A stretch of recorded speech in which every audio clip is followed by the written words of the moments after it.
Kayağımda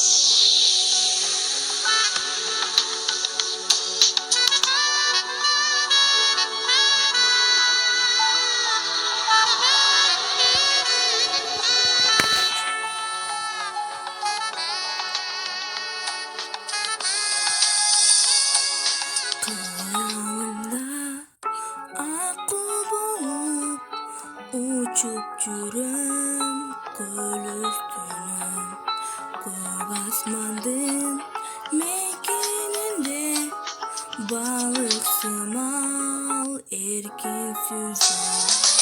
Алыс кетсем болсо болуп, сагынам салкын төрүм. Алтын көлүм, ысык көлүм, сарындым мен толкун толкун. Байыр күнүм бабалардын сөзү калды көл бетинде.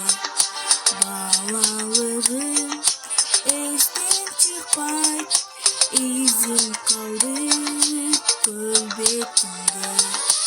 Алыс кетсем болсо болуп, сагынам салкын төрүм. Алтын көлүм, ысык көлүм, сагындым мен толкун толкун. Алыс кетсем болсо болуп, сагынам салкын төрүм. Алтын көлүм, ысык көлүм, сагындым мен толкун толкун.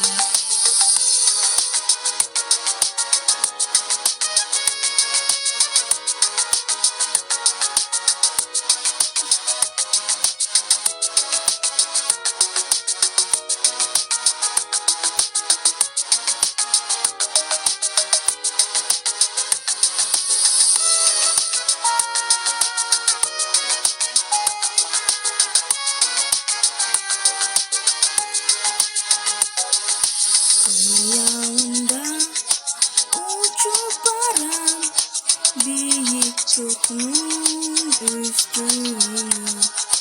Kılım karıp kırlar aşkan kırgız gölü çok güzel. Alız gitsem bolsa bolup, sağınam salkın turun. Altın kölüm, ısık kölüm, sağındım men толкун толкун. Алыс кетсем болсо болуп, сагынам салкын төрүм. Алтын көлүм, ысык көлүм, сагындым мен толкун толкун. Сагындым мен толкун толкун. Сыйкырдуу нур пайда болот жылдыздан. Ак калпактуу Чыңгыз чыкты Кыргыздан. Унутулгус чыгармалар жаратып, кыргыз элин бүт дүйнөгө тааныткан.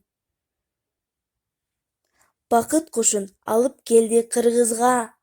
Ар бир инсан таазим этет Чыңгызга. Курч калемдүү Айтматовдун элеси дем күч берет ар бир кыргыз уул кызга. Таазим кылып баш ийүүдө бүт алам, өзгө элдер сөз кылышса кубанам. Окуп алып чыгармасын Чыңгыздын, толкунданып мөлт-мөлт көзгө жаш алам. Кылымдарга унутпайт сени урпагың, жайлуу болсун жаткан жериң турпагың. Келбес жака кеттиң жүрөк жаралап, жыпар жытту бейиш гүлүн жыттагын.